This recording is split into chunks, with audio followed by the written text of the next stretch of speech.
Hey everybody, Dr. Meri Crouley. Today is July 1.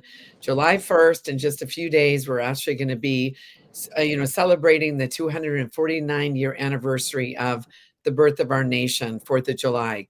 I have today with me Juan O Savin, and we've got some amazing things we're going to be talking about today. Before we do that, we're going to roll the commercial by MyPillow, Mike Lindell, because he is a true patriot, and this podcast is sponsored by MyPillow. You're still looking good. I'm still feeling good. You know, I've got all your MyPillow products. Mattress topper, bed sheets, MyPillows, towels, slippers, blankets. I'm interrupting this commercial to do something I've never done before. Get 2 MyPillows absolutely free on orders of $100 or more. I can't do this forever, so get on board with this great sale today. Our best-selling 6-piece bath towel sets or kitchen towel sets, just $29.98. Our famous standard MyPillows only $14.98. Queens $18.98. King size only $1 more. Body pillows $29.98. Multi-use MyPillow 2.0s with pillowcase $9.98. Save $40 on our spring percale and Giza Dream bed sheet sets. Any size, any color. So go to MyPillow.com or call that number on your screen. Use your promo code to save up to 80% on all MyPillow products. And when you spend $100 or more, get 2 standard MyPillows absolutely free. So anyway, yeah, we love Mike Lindell. So yeah, go to mypillow.com/Meri, Meri, right in the middle of America. And so as we come up to the July 4th weekend, I know that this is going to be an amazing week. And we've been seeing a lot of things that have happened with President Trump, with the bill passing the Senate, the big, beautiful bill, that passed the Senate. Now it has to go into the House. And there's a lot of breakthroughs that we're seeing, but we're in the midst of a war. Juan, good to have you on the program today. How are you? Good. Couple quick things. By the way, I was traveling, and we met with folks that flew up to meet us from out of the country where we were at. And the wife, I happened to see them as they were checking into the hotel, and they both have a pillow under their arm. And these are fairly well-to-do folks. They flew in on their personal jet, let's put it that way. And the one thing we were laughing about is they were MyPillow pillows. And they says, no, whatever you think of Mike Lindell, he sure knows how to make a pillow. Well, actually, Juan, I think he had a dream. I kind of know his story. He's got a book called From Crackhead to CEO. And I think God gave him a dream. And he made that pillow, and but he was addicted to crack, but he was, I guess, a functioning crack addict. And one day, he had a MyPillow commercial, probably in a local market, probably in the Minneapolis, St. Paul, the Twin Cities market, and he had an infomercial and about his pillow, and literally 4 people right in a row that night called him up and said, you know what? I don't want your pillow, but God told me to call you. And gave him a word. One guy had a dream. Another lady had a word of God from him. And after the 4th one, right in a row, every hour in the hour, he literally got down on his knees and he said, God, he said, you know that I'm addicted to crack. Please take this away. And if you do, I'll serve you for the rest of my life. And when he got up on his knees, he went to bed. And when he woke up, never did crack again. Totally delivered. Well, let me just add this. I was at a location in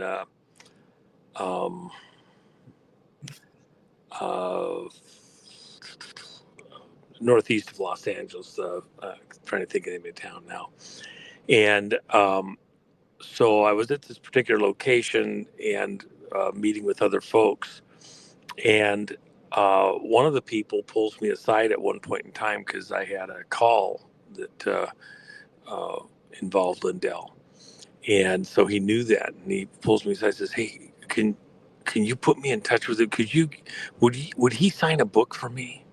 And I said, I'm sure he would. If I ask him, I'm sure he'll sign me a book. And I have people around me that talk to Mike, every day, but I, don't myself as a general rule. So anyway, because we're kind of on different paths on a lot of things, but we also crossed paths on a number of things. Anyway, so he says, yeah, because, he saved my life. I'm like, he did? How did he do that?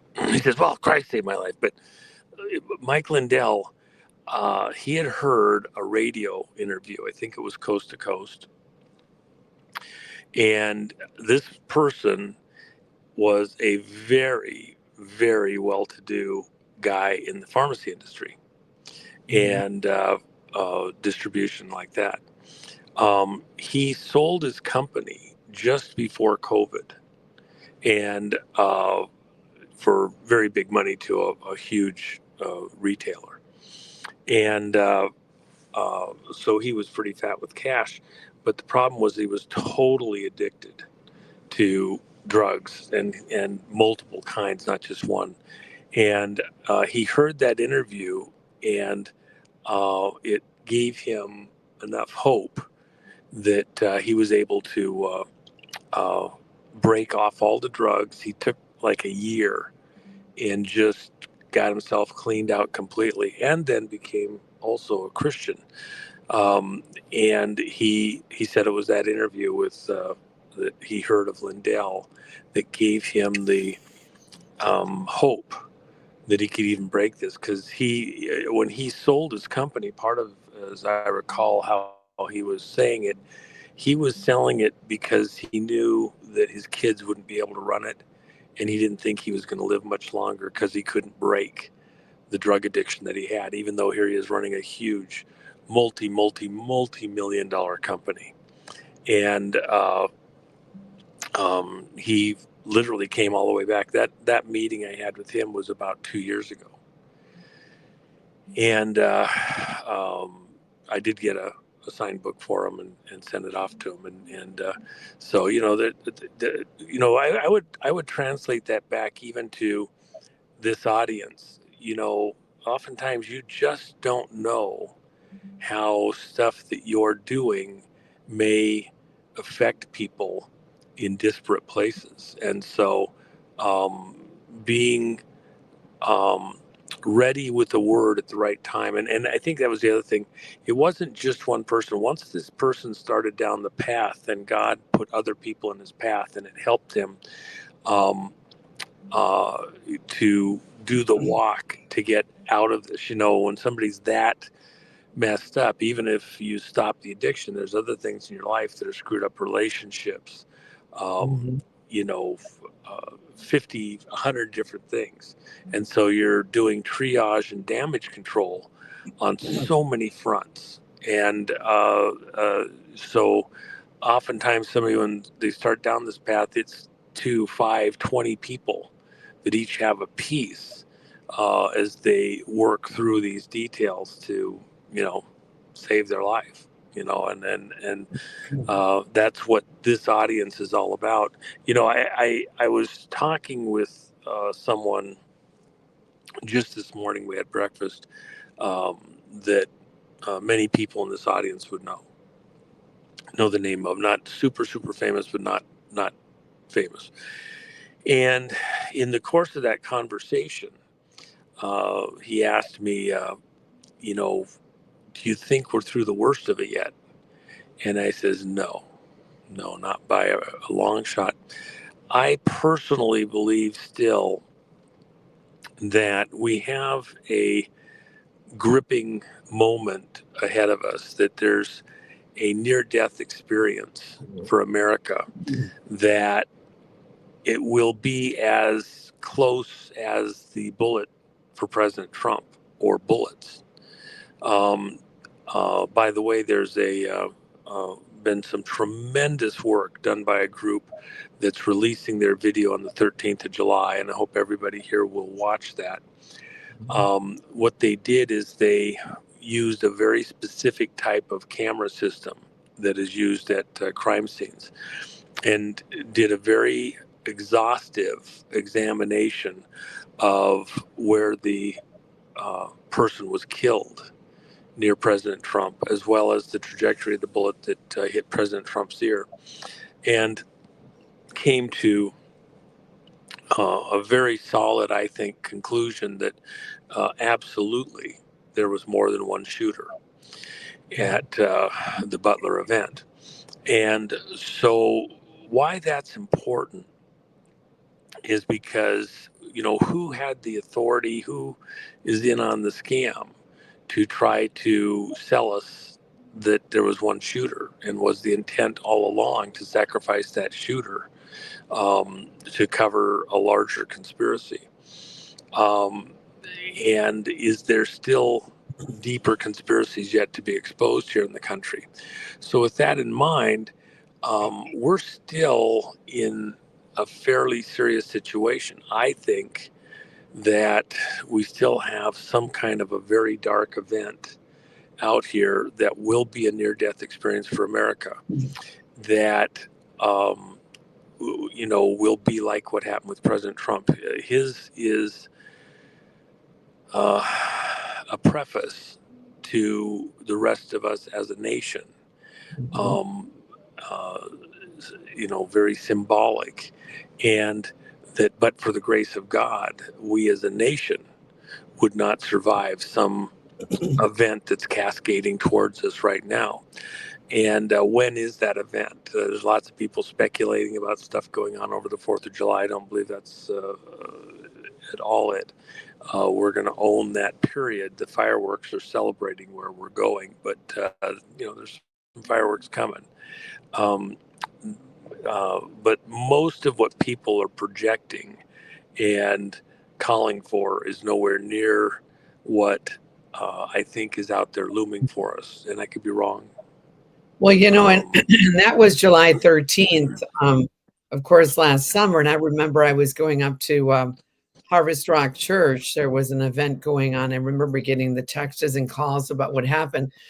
And I've interviewed several people, including Derek Johnson, Mike King, and other ones, that they believe that was a setup event, that was, I don't believe that, but there's a lot of people. No. That was not a Trump setup event. That is a I false agree. story. I'm not even wasting time on that. That was not President Trump setting up America with a scam about him getting shot. That's a falsehood. And, right. And I don't, from my perspective, I think it's a way of slamming President Trump, as though he would even participate in that type of a falsehood towards America. Not happening. Yeah, I agree with you, Juan. So as we come up to 4th of July weekend, and of course, as you said, that at the beginning of the signing of the Declaration of Independence, that was just the beginning of the war. And so we have a long way to go. I'm in agreement with you on that. Well, let me just add this one thought. We have a churched audience here. If it were true that President Trump was in on that falsehood, then what President Trump said on Inauguration Day, where he gave credit to God for saving his life for the purposes ahead, was all show, all theater. It means everything Trump is a show. Everything Trump is a falsehood, that there is no divine aspect of intervention to save Trump, because it was all a show. So then I put to this audience, okay, pray about it. Do you think that Trump is insincere? Do you think he's a liar on these things? Do you think he is setting you up? There's certainly people that believe that. Or is that a lie of the devil? Christ didn't die on the cross. He was alive. They saved him, and it's all theater. Okay. I'd put it in the same category of a falsehood, because the truth is so, if it's true, if Trump was in fact saved from this attack by as close a margin as actually occurred, then it's hand of God. So you have to decide, and you can pray about it and come to your own conclusions. If people want to believe a certain thing, okay, I'm not, you're free to do that. But I would personally, I would say that that's not just a slight on Trump. That is a backhanded attempt by the devil himself to diminish an act of God to protect the person that is coming in as God's chosen man to be his instrument in the process of saving America. It's as much a slap on God's hand itself as it is directed towards President Trump. And so I'm very comfortable that, yes, there was more than one shooter, and that there was theater going on, and that there was government involvement in the lead up to the event and the cover up, but that wasn't involving Trump, and it was a very real thing. Do you believe for 1 second that Trump would have participated in an event where a fellow American was killed? You don't think that firefighter's a real person? You think he's living somewhere under another name and the whole family's just acting, a person that lived in that community for decades? I'm not buying that for anything. Okay, it's not that, it's not true. And so those that are wanting to say that, I'm not going to stop them from saying it. They're, okay, but they can say anything they want. When you do the analysis, what you're really asking me to do is participate in a deception that if it is a true event and you're trying to deflect and deceive, well, that's from the devil himself. He's the father of liars.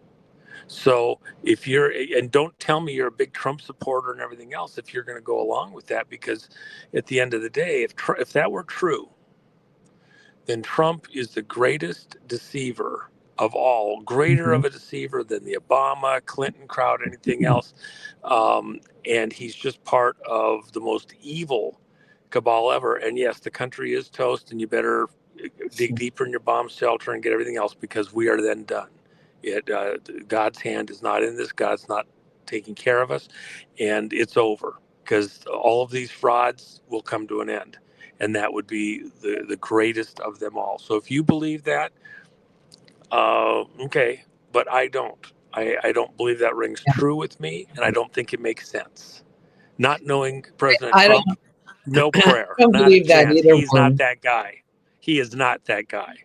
Yeah, no, I don't believe it either. But just like Nino and others have people on their show with different opinions, these people, they can have their opinion, but I don't believe it. I believe it was a sovereign miracle of God that happened. Just like you look at in 1776, when they signed that Declaration of Independence, at the end of 1776, which we've talked about on the program, the Christmas Day miracle, when General Washington, of course, crossed over the Delaware in the Durham boats. And the next day, the surprise, of course, the Hessian mercenary army. And that was the shot in the arm they needed.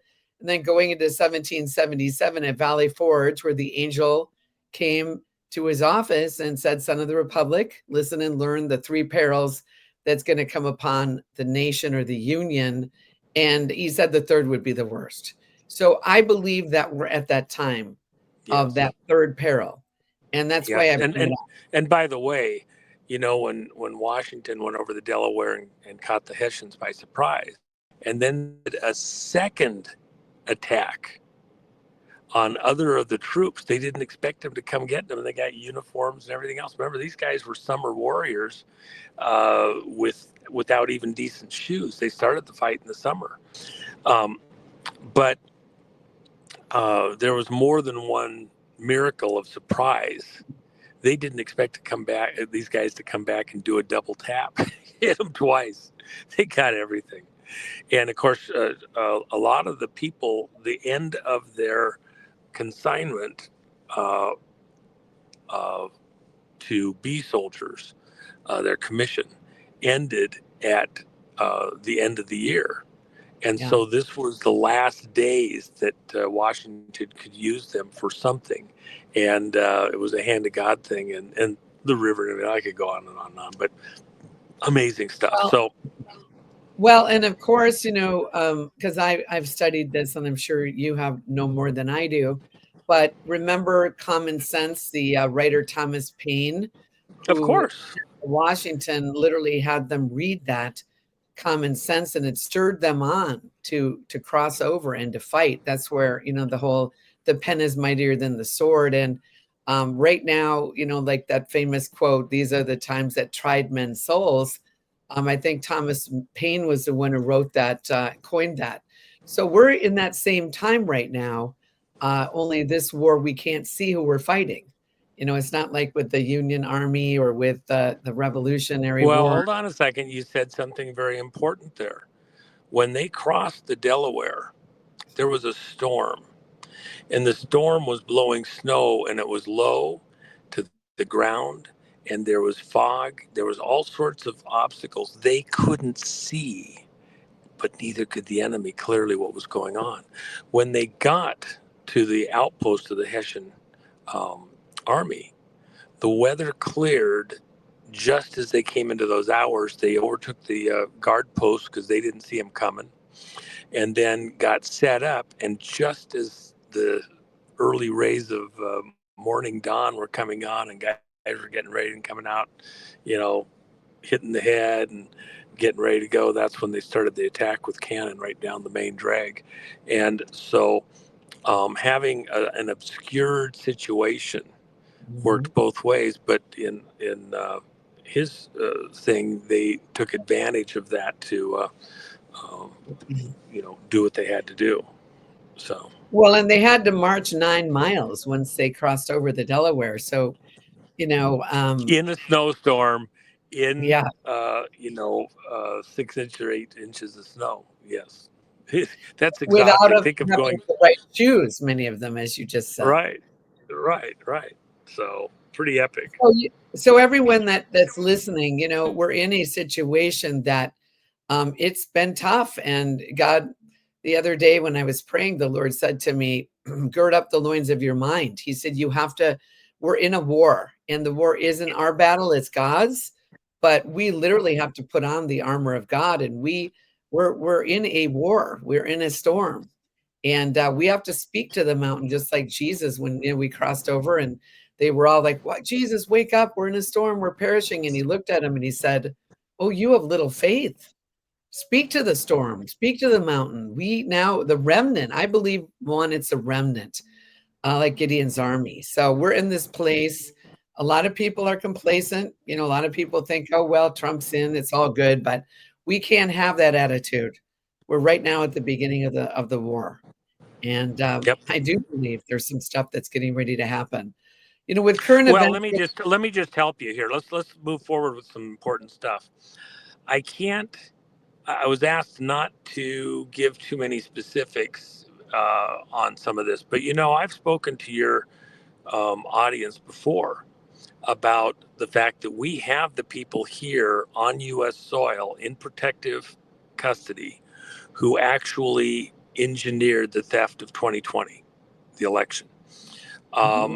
And I've mentioned, for example, that the Cuban component in this as the minders of these technicians who stole the election, the people out of Venezuela. So I put that out in the public already many, many times over, not just the last few months, but the last several years, by the way. And Trump just yesterday, because of things that have happened even in the last week with new information, put the screws to Cuba about everything moving around in and out of Cuba, our sanctions and stuff like that. Why? Because we're getting ready to reveal what in the world really happened. And even the stuff towards China. China was the one that was controlling the various individuals as a group in flipping the 2020 election. So your audience here, there's a few audiences, I've spoken to them. There's been a little bit out there otherwise. My buddy Patrick Byrne, beautiful, important stuff there. Do not think for an instant that what's coming is a year or two out. Okay? Disclosures are coming. It's going to be epic. And it's going to, in other words, You want to talk about this? You got friends, they don't want to hear it. Okay, but if there's people that do want to hear it, they're going to be looking to people like your audience who've taken a stand already on what's going on, and they can blow them off. They can act, the neighbors, the relatives, the friends. They will be forced to acknowledge that what we've asserted happened is at the very least now front and center in the news, and it's not going away. In fact, it's going to continue to build. It's the most important story for the rest of this administration as a broad overall story. Think about this. In fact, I was talking with somebody else's audience. Everybody here would know the name this morning for particular legal things that we're putting in place. That everybody will go, yeah, okay, I helped, I was there, okay, I got it. Think about what I've said before. China, as an act of war, got involved in the U.S. elections multiple times, but the high point was the theft of the 2020 election and then putting Biden into office. And so Biden being in office, he was an agent of a foreign power, but it's a little more involved than just that, because if Biden wasn't coherent enough to even use the auto pen, look, he's the one. Remember, we had the very early when Biden first came into office, in the first day or two, he's walking into the White House, and we're listening to conversations that he's having because he's so incoherent allegedly, and he says, "I've been wiped." What? Somebody's talking in his ear because he has an earpiece in, right? And I've been wiped. Well, if somebody else has to wipe his butt because he can't do it himself, how in the world was he going to run the pen or the auto pen? Somebody else is doing this, okay? And so if China engineered and stole the vote and was controlling what was going on in the White House remotely, then even every bill, every action, every appointment to certain offices was not being done or signed to by Biden. There is critical stuff that's coming. And the implications of the fact that China engineered this and then Biden wasn't even coherent. That's why there's been such a fuss being made about who knew what within the Biden administration about Biden's incompetency. What did they know and when did they know it? And what impact does that have on all sorts of things, including stuff that he allegedly signed? Very serious stuff, not just a little bill here or there. And when did that begin? The war within that realm is about to go incandescent. Now, the reason I say that in part, I've said it before, but it's coming to a head fairly quickly. But what has Trump been doing? Since he took office, day one, he's cut off the money supply for a lot of these anti-Trump things. Then he has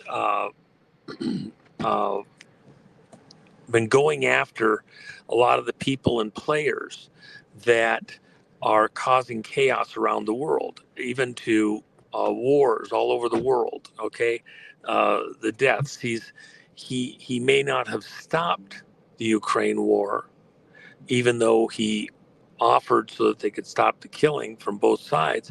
But he's kind of brought that out in the open to a head, to where both sides know we're not going to stay in there very much longer. They got to figure it out pretty quick. Same thing with the Iran thing. We're bringing it to a head. And why? Because Trump doesn't want America or the world distracted by those players who would like us to go after the next shiny object. What Trump has been doing is bringing things to a head. This is the 5D chess. So that from a media standpoint, even look at the Ukraine war, because they brought it to a head, even if they haven't solved it. How much do you hear it every single hour on the news, the latest move, even with big, huge moves, taking out half of the Russian nuclear airborne defenses and attack system, and the drones just wiping out all sorts of things.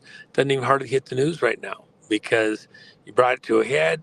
It's sort of off the burners at the front burner. Same thing with Gaza, same thing with Iran, same thing with Congo. 10 million people dead in the last 5 to 7 years. Rwanda next door, it's only 1 million. Okay, in the same time period. It's only 1 million. It's only 1 million. Wow, so Congo had 10 times. Agreed. So, but the point is that getting those things addressed so that these globalista can't raise them at a critical moment. Why? Because when we get to the election stuff and the stolen election 2020 for us, the people that did this, that we have in custody, that have brought their evidence with them and their testimony, those people, their testimony is they stole the leadership, not in 5 or 10 or 30 countries, 71 countries plus the United States. Over half the population of the planet is living under the leadership of people who aren't the will of the people in those countries. So when we started attacking election frauds across the world, we're going to get ours sorted out, and then we're going out and we're helping all of our brothers. We're not going to be our brother's keeper. We're going to be our brother's brother and help them get their elections sorted out in their own countries. That will be the front page news. And these globalista will not have the ability to pull us off center, off point on that subject matter, as people are going to Gitmo and within the U.S. Through the justice system. They're not going to have that card to play. But before we get there, there's a few more things that have to be dealt with so that we aren't easily distracted in the most important thing. The most important thing that Trump will have done during his entire time in office, in public life, when this is all said and done, the most important thing that he will have done for the world and for America is to return an honest vote of the peoples here and across the world. It will be his crowning achievement. It will be him, what he will be remembered for. Forget the bullshit, kill the bull. That's why I use the Megador theme. And the charging bull is election fraud. You could counterfeit money in all the countries of the world. It wouldn't be as valuable as counterfeit votes. Well, and that means, Juan, going back to, paper ballots. Hand count, paper ballot, counted where cast, 1 day vote. All of the reporting, everything else. I had my team put together a proposed executive order for a hand count paper ballot, 17 pages long. It's pretty extensive. It's very detailed. It has to be that long to get through all of the minutia. In fact, I just had a call on that earlier today with very key people within the administration, examining features of that. It will be a template for whatever is signed by Trump. and it covers things better. Is going through it, and they were looking at other proposed things. I said, well, but that's why this section says this. Go to the team, and we have the best people on this stuff, I think, in the world right now. And so they're looking at it, and I believe there, for various reasons, Trump will sign some variation of that proposed executive order early in the fall. And but it is a fun detail. The first executive order that Trump signed concerning election matters was Executive Order 107, signed on March 25th of 2025 at 107 in the afternoon. That's So, funny. and our team has really put together something amazing together, and it is being reviewed. And you can find it online. It's out there. I'll tell you another secret. Oh my gosh. Okay. So we are now a week away, give or take a day, from another matter beside the executive order with absolutely the top technologists on planet Earth. I mean, the best. These are people that, if aliens landed on the front lawn of the White House and started pulling out their barbecues and we're going to camp out, bring the kids in, they'd be the ones that would have to go address it to figure out how we're going to respond to it within the right technological areas. These are the people that build, manage everything, the most advanced technology in the U.S. arsenal. And they have looked at the election system as it is. How can it be corrected and modified? Can it be corrected and modified? Does any system exist? And then what's the path forward for 2026? That report will be stunning. And there's a public side and there's a private side that is classified only for the president's eyes and whoever the president decides to share it with. That's coming out in just a week. It will lay the groundwork for why we have to have the executive order hand count paper ballot counted where cast one day vote, blah, blah, blah, from a technical side. And there's nobody in this world, on this planet, that's going to be able to shoot holes in what they have to say. It's going to be epic. It's coming. It's almost here. And they've been working on it for quite some time. Would that be a state by state issue, or would that be the only way that it can be implemented is from the federal side. Trump can order that for federal elections, federal offices, that it must be a hand count paper ballot. The states can do whatever they want within their own statewide elections, but this is an important point. He can also cut off federal matching money. He can also say we're not going to finance any of the rest of it. And then, by the way, at the state level, how are the citizens going to feel if the systems, the machines, are not safe to be used for the federal ballot? What makes you think that they should be used still for the state stuff? And are the states going to do a two-tiered election system? Well, for state stuff, we can vote 30 days in advance. We can blah, blah, blah, whatever, mail in, drop box, whatever. But for the federal stuff, it has to be follow these rules that would be outlined coming by executive order. Because why could Trump do this? And here's even from the legal side, okay? On the legal side, first off, these judges, these district court judges that were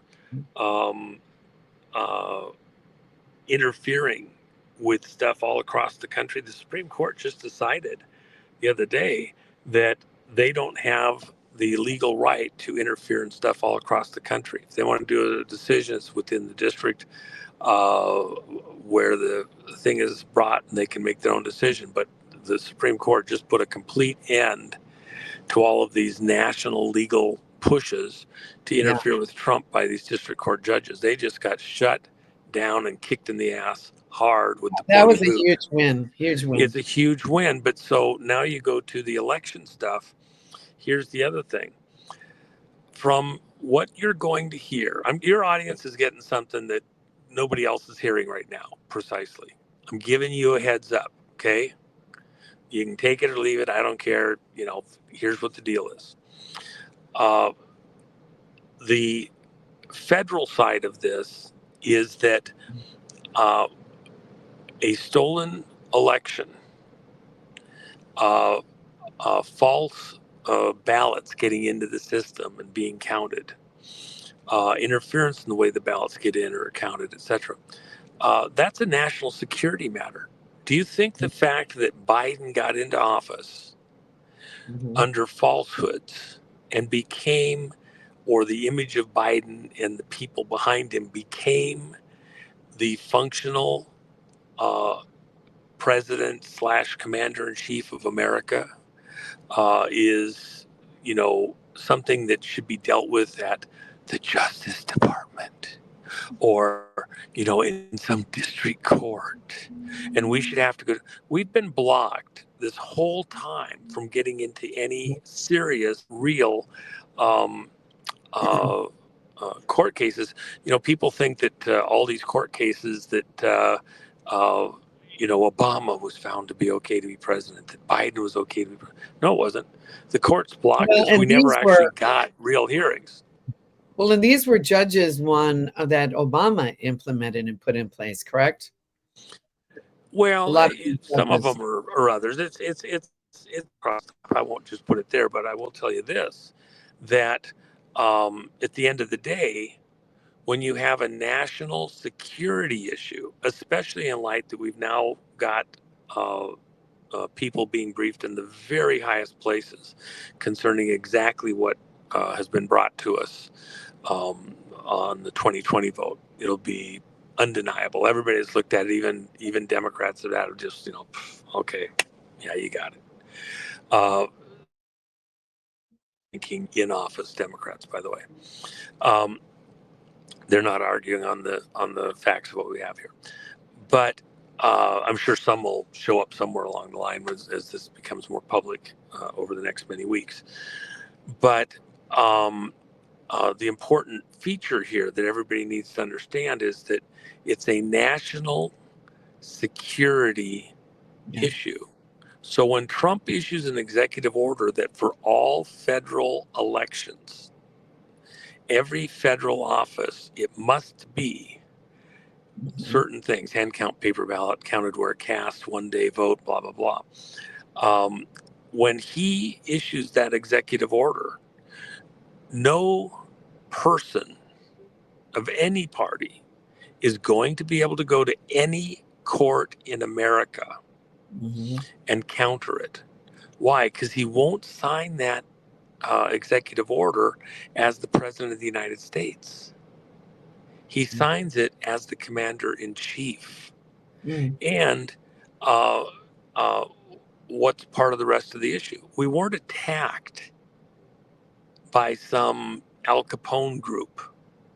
We weren't attacked all by itself by some, James Bond mega group working in the background solely. We were attacked in a nation state act of war. A stolen election is an act of war. It's categorized in the law of war manual as a weapon of mass destruction to steal the vote, because it can cause massive death and destruction. And that's exactly what happened. That's why you have Ukraine war, Yemen war, continuation of the Congo war, etc. So with that in mind, when Trump signs that, he's doing it as the commander in chief because we're under attack and we have the proof that China did it. That's not a policing action. There's no court in the country that will have the legal authority to challenge the commander in chief on a matter of national security. Won't happen. And Congress can't even interfere with what he does in that period because of what's going on. It's not going to happen. In fact, the reverse is going to happen. Congress is going to be embarrassed. Remember the Brunson case. and we're not done. Well, and Juan, wasn't that executive order, from what I recall, Executive Order 13848, that if there was proof to be a stolen election, that election would be nullified or not? Yeah, Wasn't that there was a timing thing. And so without getting into other stuff that's happening right this second, there's multiple fronts to attack this issue. Uh, some from within 13848 and other orders around that and some other stuff. So there's the fight's on. In the Within the public, within this group, what I want you to think about, those are conversations we're going to get to have a whole bunch of. But um, think about the people that are going to be exposed in the course of this, not just business people or politicians in America, but from a global side. And they don't want that heat. That's why Trump's clearing the decks and reducing the footprint for distraction that could come from these events all around the world on multiple fronts. Even taking care of the arms deal with the Saudis and Qatar. Why? Because that means they're not going to do an arms deal with China or Russia.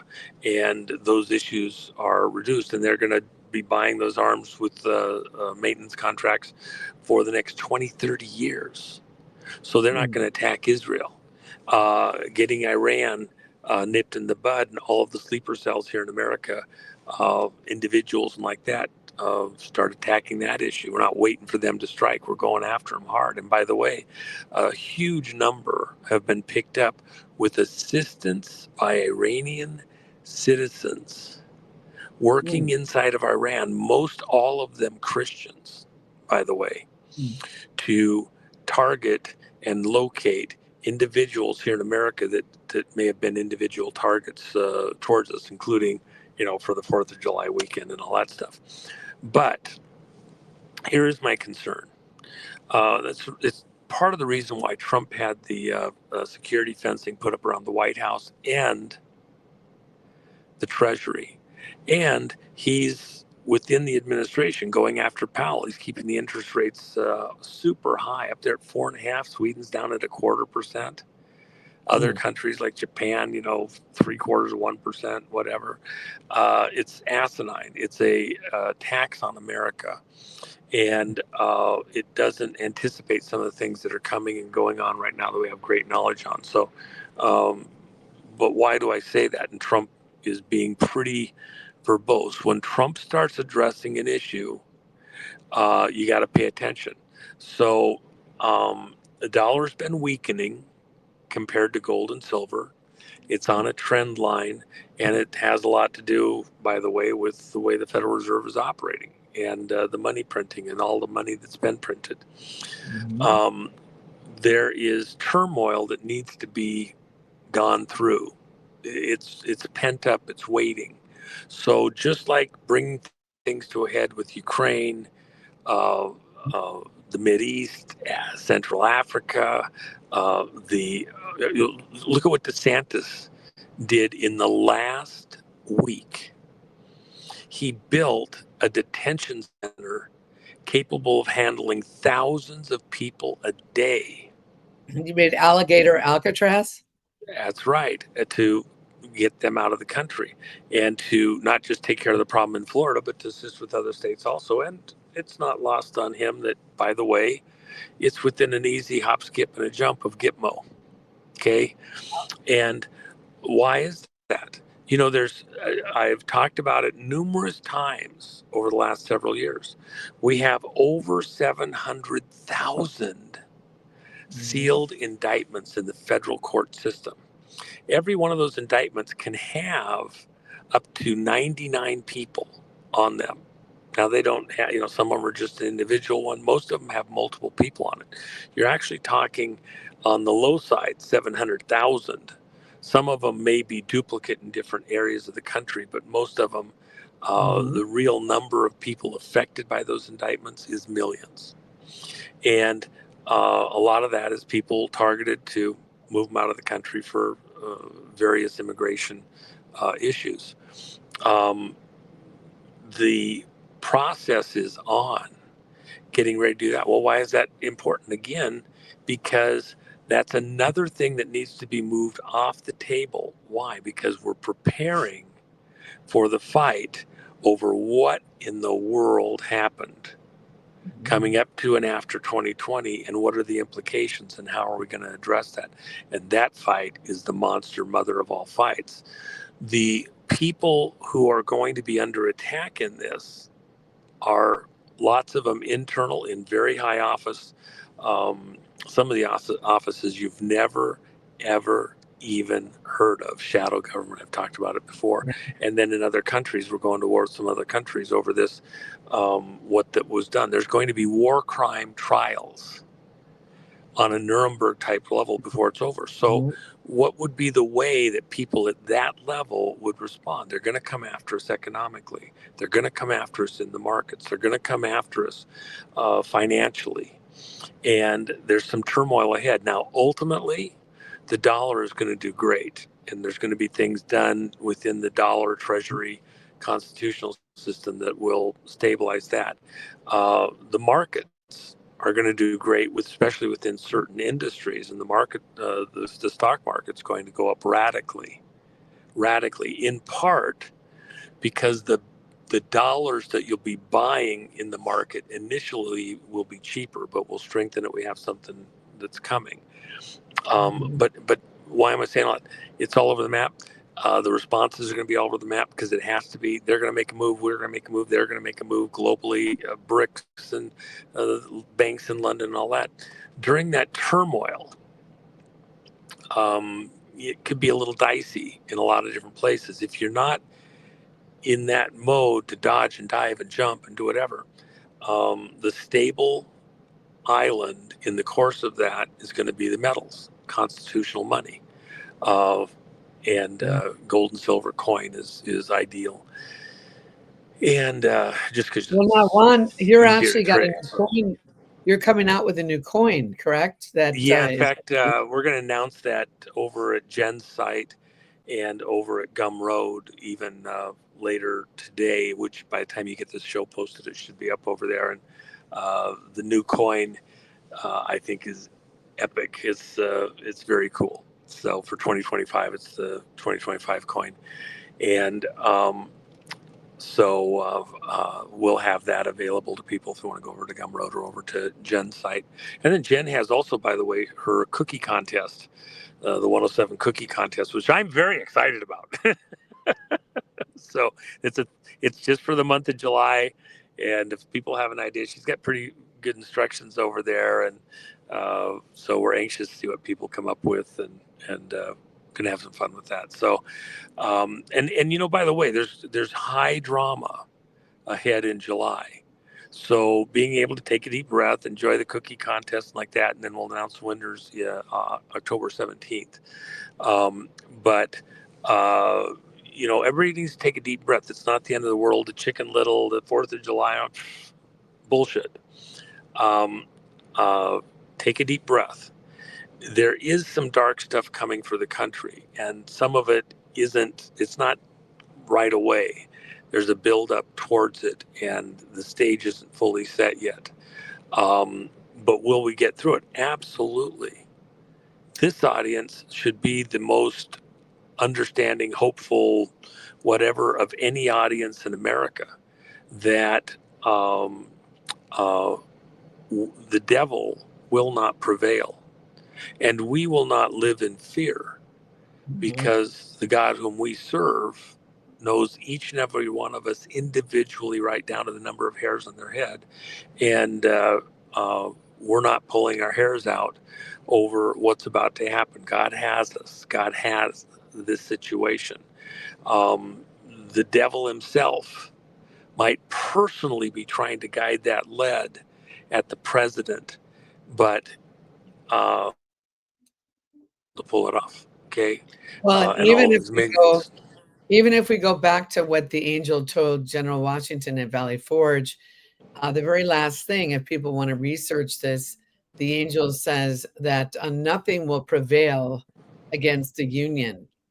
it basically was saying that it will look bad, but that the union would prevail. So as we come up to this 4th of July weekend, I want people to remember that no matter how dark it gets, as long as it says in 2 Chronicles 7:14, the key thing is if God's people will humble themselves, pray, seek his face, and lastly, turn from their wicked ways, then the promise is I will hear from heaven and heal your land. So, Juan, you've got an event coming up this weekend on the 5th of July that you wanted to bring up.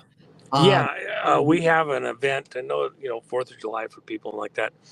We have an event on the vote integrity stuff. I've got it's a relatively small event, so you'll actually get to hang with some pretty cool people there at the Ahern Hotel in Vegas, which is about 3/4 of a mile north of the Trump Hotel.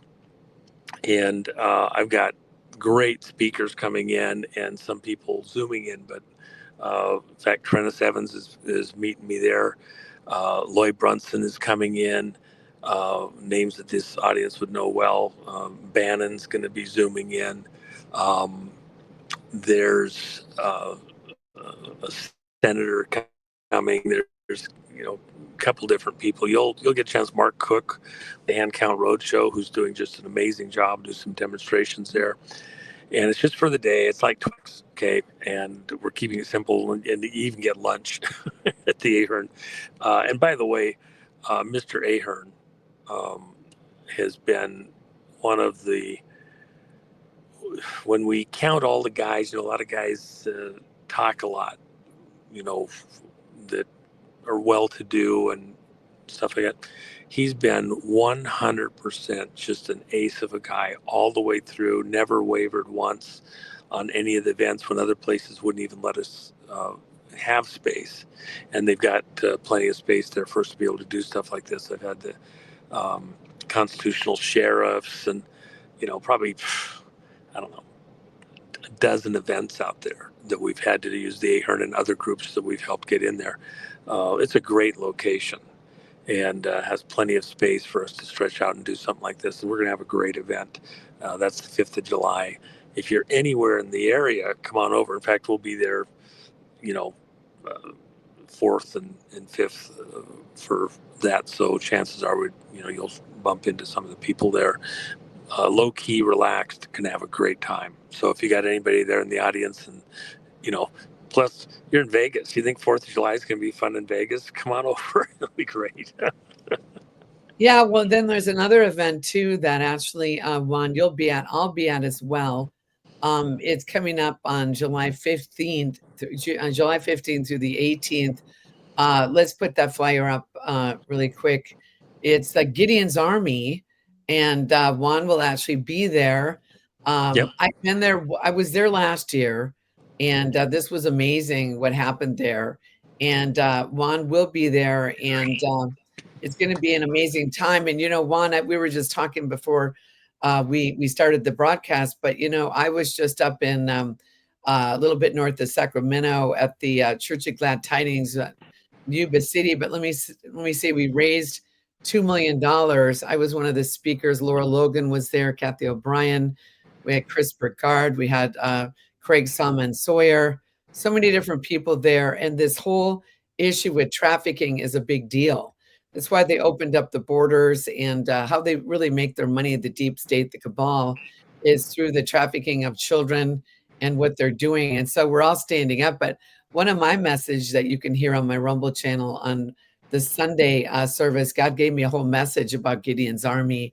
And that, of course, the story of Juan. And for those of you watching, it was 7 years that they were fighting. Midian would come in and would literally everything that they harvested, the Midianites would steal. And there came a point that God sent the prophet that warned them, you have not listened to my voice, and, and literally corrected them. And that's when the angel came to Gideon. And the first thing the angel had Gideon do was to tear down the altars of Baal and Asherah, where they were sacrificing children to. And so, but it was a showdown. So we're at a showdown right now, people. So even the name Gideon's Army Actually, you probably know the story, Juan. Jerry Foley was telling me about it today. When they left, the Mayflower left England, there was another ship, right, that was there. I didn't There know was this. 3 ships. Yep, there was 3 ships. Yeah, so tell the story because I didn't know that story.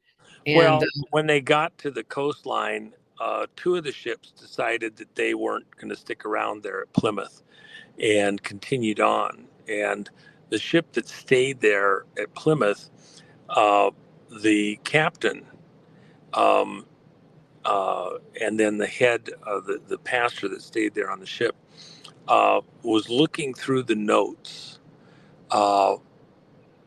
Or looking through the scriptures, and he noted in his log, in the ship's log, that the people that were there on the ships were abandoned like Gideon and his army, and they felt that they were like Gideon's army.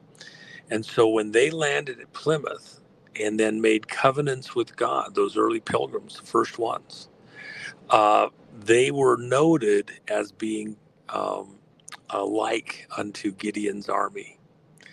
And this was something that wasn't known. You know, we've done the events there at, this is the 5th year in a row.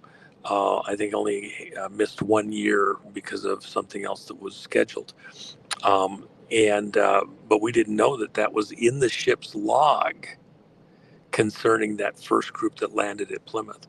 And when you look at the scriptures, one of the interesting things is that God made covenants with his people. And one of the covenants is that as part of God honoring the covenants with Abraham, Isaac, and Jacob, that he would bestow wealth on them as a sign of his covenant, those that were covenanting with him. And that would be one of the recognizable marks that they were children of the covenant. And so if you think of the moments when this Gideon's army of pilgrims landed at Pilgrim Rock and made covenants with God concerning building this outpost out. Because remember, the first settlers were there for religious freedom. They didn't want to be ruled by the bloodlines. They wanted to enjoy the fruits of their own labors and not have to give it to others just because of their birth. They didn't want to be slaves anymore. And so, of course, from that humble beginning, this whole great nation, this amazingly wealthy nation. But the devil's going to attack. And the fight that Trump is preparing us for beyond all these external fights is the financial one that's about to hit. And he's getting us in place. That's why he put the stuff around the Treasury. He didn't put it around the Federal Reserve building, didn't put it around the IRS building. He put it around the Treasury because that's constitutional. And he's sending a symbol or a signal to everybody, pay attention, pay attention. We're getting prepared for something that's coming. That's up there as much to protect the building as it is to send a message to the American people and to any of our enemies who think they're going to attack us. We're going to defend ourselves. So with that in mind, though, as we move back to, Trump's going to defend the Constitution. Right there, Article 2, Section 10 of the Constitution. What is money? How is it minted? What's constitutional money? Trump's going to go back to constitutional money. He's going to bring the country, the republic, back to constitutional law and authorities. And also back to the gold standard, right, where it used to be. Remember, it's not just a gold standard; it's gold and silver. The the more mercurial moves faster, and the more suppressed one. Look, the enemies of the country are more concerned about silver than they are gold. That's why we called it a silver dollar. Okay, and that is much more for actual transactions. Gold is more of a store of wealth. Both of them are a store of wealth, but the more transactional, mercurial of the two, that is for broader use and holding, is silver. And it's also the one that's been the most suppressed. Yeah. So when the restraints are coming off, it's the one that goes up farther. And by use and other things, it's also the one that's been more suppressed. And they'll both move. And gold is the store of wealth. Silver is the moving wealth that's closer to the people for various reasons. But anyway, Well, and Juan, just know I what's coming. Know what's coming. I remember my dad used to have these Kennedy silver dollars, with John Kennedy on it. Yeah. So that was, I don't know how long ago, but I remember him. Well, the 64 silver dollar, Kennedy silver dollar, that was the end of real silver in our coinage. And then they began debasing it after that, putting in a portion of filler. And by the way, Kennedy put out in the year of his presidency the silver notes. So they were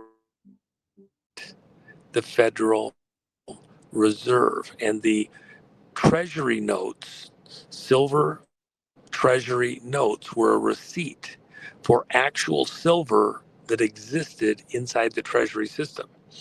When Kennedy was killed, in the first week after Johnson took power, I think it was 4 days after, he reversed that silver Treasury note, and then the Treasury agents went out and tried to find every possible silver Treasury note in existence and redeem them back and take them out of circulation. And that protected, again, the Federal Reserve. Trump, you just have to think about where Trump's going. When Trump showed up at the White House on his first day after the inauguration in 2017, Melania was wearing a Tiffany blue dress, and they had packages for the Obamas that were Tiffany blue. Yeah. The symbology was they were coming back and picking up where President Kennedy had been stopped. And what was the rest of the issue? Kennedy only started the silver Treasury receipt or note. He intended to move the operations from Federal Reserve to the Treasury, back to the Treasury, the way where they were supposed to be as part of his second administration, and he was going to do it hard. So if Trump's back to pick up where Kennedy left off, the main move for Kennedy was in his second term. That was what he planned to do. What do you think Trump's going to do? He's going to do the exact thing. He's going to pick up where Kennedy wasn't able to finish the job and go attack the Federal Reserve system and notes as being the arbiter of our money supply. That's why he's writing notes to Powell over at the Federal Reserve yesterday, wrote it right on one of the printouts and said, you don't know, you're too late, you're too slow, you're not doing your job. Well, too slow, so what are you going to do? Trump's getting ready to go to war, and that's why he had the fencing put around the Treasury. Figure it out. Now, we will do fine in the markets. In fact, the stock market, probably by the end of the Trump administration, the second term, will be at a fantastical 60 to 70,000 points. I think there's a precise number that it'll be, but I'll say that for another time. With that in mind, and continuing, the momentum will continue after the end of his second term. But there's a lot of drama before we get there. And the dollars, for the time being, are going to get a lot less valuable in the course of it until we switch the value of the dollars from Federal Reserve notes to Treasury notes. So there's a lot of drama in between. If you're trying to avoid the drama and you can't do hypersonic speed trades every day, paying attention, you're right in the thick of it. There's things that we might want to do, but you want to sleep at night, and you gotta use your head a little bit about it. You might want to leave some of that to other people that do this for a living. The sleep at night, true value. It's not going away, and it's going to stay solid and become more solid as we go to silver and gold backed currency. The value of the existing stuff is going to go up while we bring more out of the ground and go through the minting process, which is a more involved process. It takes some time. So physical versus the promise of more to come, it's going to be more valuable for the time being. So, hold it. And you're not betting the farm if you're getting, real silver, something like that. So there's a big difference there. So I don't want to go into too far. Just Right. at the end of the day, if you pray about it, seeking God's wisdom, his guidance. I will tell you this. Let me just give you, a quick thought or two. You go into Proverbs. Wisdom can be found. She's not hiding. She says, if you want to hang around my doorposts and get wisdom from me, you can find me on the path of righteousness and justice. Where those paths cross, that's where you'll find wisdom. So as the country moves to right thinking and executes just things, for example, is Tina Peters being justly incarcerated? I don't believe so. And so justice in America is to correct that situation. Justice in America is not having people here outside the law. We send them out. If they want to come in, they come in lawfully into the country. We begin to practice justice, lawful action, righteousness, right action, right thinking. And that's where you find wisdom. And then all of the other things that you're trying to do start to fall into place because your actions, I want to be really wise in my investments. I want to be really wise. Okay, well, if you start acting justly in your affairs, if you're righteous in your affairs, that's a place where in order to do that, you have to operate wisely. So you practice wisely in those areas, and the wisdom is also available and part of the way you practice in other areas. Does that click for you? Yeah, no, well, and also, in regards to that, in Malachi 3, it's the only time in the Bible what the Lord said, prove me now and see that if you would give, and I'm not talking about giving to anybody right now, but if you will give, God said, I will open a window of heaven and pour out a blessing that you can't even contain. And so that's one thing is people sow, and start giving to different charities and things that God directs them to. It literally does open a window, and it's the law of the kingdom. So anyway, so listen, Juan, thank you. Where can people, I know Jennifer has a website. What is the website? Let's put that up on the screen, Curtis. thejennifermack.com. And she has the cookie contest posted there. Today it was the first day, and it'll go to the end of the month. And I hope people will put in their recipes. I'm watering at the mouth, waiting to start getting all those cookies that are going to be cooked for us. And she's got all the rules in there.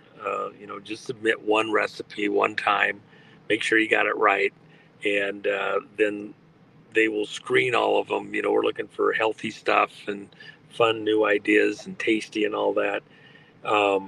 And then we'll pick the best of the recipes that look pretty good, cook them up, and we'll kind of taste test, decide what ones we really like the best. And I'm a pretty good cookie connoisseur, so I'll have a pretty heavy vote in this. And but it'll be a blind taste test. I won't get to see any names, nothing, and I'll be able to compare them, and then probably have more than one time that we'll make the batch. As we get closer to the end, I'll have to taste test multiple of them. And so I'm looking forward. It's actually going to be very fun. Juan, when I see you in July 15th, I hope you're not going to put on 20 pounds at the time. Well, no, they're not going to cook them until after. I see. So they'll cook them out Oh, there baking. August, September, and like that, and Oh, into I see. October. So I'll have to spread it out, and then there'll be other testers too. So I'll only get the ones that everybody's agreed are really the best of the best. We have a high-tech cooking team that's going to follow the instructions precisely, counting it down to the grains of sugar or flour or whatever's in there to get it precise to the gram, and they'll be very, so I'll be. It'll be fun. We're going to have a good time with it, and we've Well, got anyway, some thank you, fun Juan. ideas for the prizes and like that too. They won't be cheese ball prizes, believe me. Okay. So, Well, okay. thank you, Juan, for coming on, and thank you, everyone, for watching. Now is the time. You can go to my website too. We've got different events I'm going to be being at, including I'll be up in San Francisco next week. I'm putting together the 7th Open the Heavens in San Francisco. We found the venue, but we don't have the exact date situated yet. We will let you know. But I will be in San Francisco several times before the event because it's a showdown in San Francisco. Let me tell you, I just found this out, Juan, that actually the movie companies actually came to San Francisco, and after the 1906 earthquake, they actually came down to Los Angeles, and the whole Azusa Street outpouring, which happened on April 9th, 1906, happened right after that earthquake. So God is literally setting the stage for the greatest show on earth, and he's going to show up and show off, and there is a showdown. The devil's going to go down, and it will be the Wild Wild West. And so it's going to be amazing. Hope some of you can come out to Plymouth. Let me just say this. I will try to make that, and the things that have happened at other of the events that I've attended that you've put on have been amazing. Remember, after the event down in Florida, and somebody had a prophetic word, and then literally, I flew home, I think Sunday night, Monday morning, Tuesday morning. Immediately after I had this, near encounter where I almost got run down, and it fit the description of what the person had prophesied, and it was just Well, I know stunning who to it me. was. It was Jelena and David Harabedian, and they had a word that God was going to protect you, almost like being in a Faraday cage. And Gold bars, yeah. yeah, and It that was pretty car epic. tried to run you down, and actually another car came in and saved you. I mean, that's a gold God. car. Yep. And it was very close. I mean, it was pretty stunning. We've talked about that before, but there was, and by the way, Dolores O'Brien, or Delora, I should say, O'Brien. She tried to reach me about 10 minutes after that event occurred. I hadn't talked to her, like that forever. And she called, she left a message, kind of frantic, are you okay? Okay. God told me to stop what I was doing. I'm on a urgent thing. I'm trying on the computer, and God told me to stop immediately and pray for you. And so she stopped and got on her knees, was praying for me. And I was, I hadn't said a thing. I mean, I don't call her all the time. I don't think we called each other, communicated other than seeing each other at the event for months.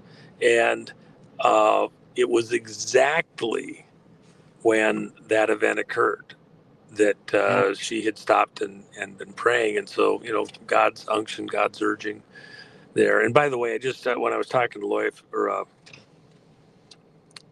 Jerry a few minutes ago, we've agreed, and he'll announce it tomorrow night, that we'll do a private dinner for a handful of people that want to do it after the Gideon's Army thing. I think I'll do a show with him tomorrow and announce that. So he's working out the details on that, so that if people can't attend the stuff during the week, but they want to come show up for a special private dinner afterwards, he's going to announce that over at Gideon's Army too. So anyway, that's all I got for you. And send those cookie recipes. And go get the 2025 coin. We'll be announcing it here within a few hours. Okay. Well, listen, thank you, Juan and Jen, and God bless you both. And God bless all of you for watching. This week is very significant. Next year will be the 250-year anniversary of America was already the 250th anniversary of the Army. So we're hitting some crossroads, some markers, and I believe that we're coming into a Jubilee time. 50 is the number of Jubilee, where everything's wiped out from the past. God's going to redeem America, restore the culture, restore, the movie industry for the greatest movies, the greatest music that you've ever seen. That's what he told me, that he's going to give us back our dream. So on this 4th of July week, happy 4th of July, everybody. I believe that we are going to see the greatest show on earth. So thanks for watching. Please, please follow or subscribe. Please share this. If each one shares it with 5 people, really the best advertising is word of mouth, where sharing is caring. So God bless you guys. Thanks for watching. We'll see you soon. The best is yet to come. God bless.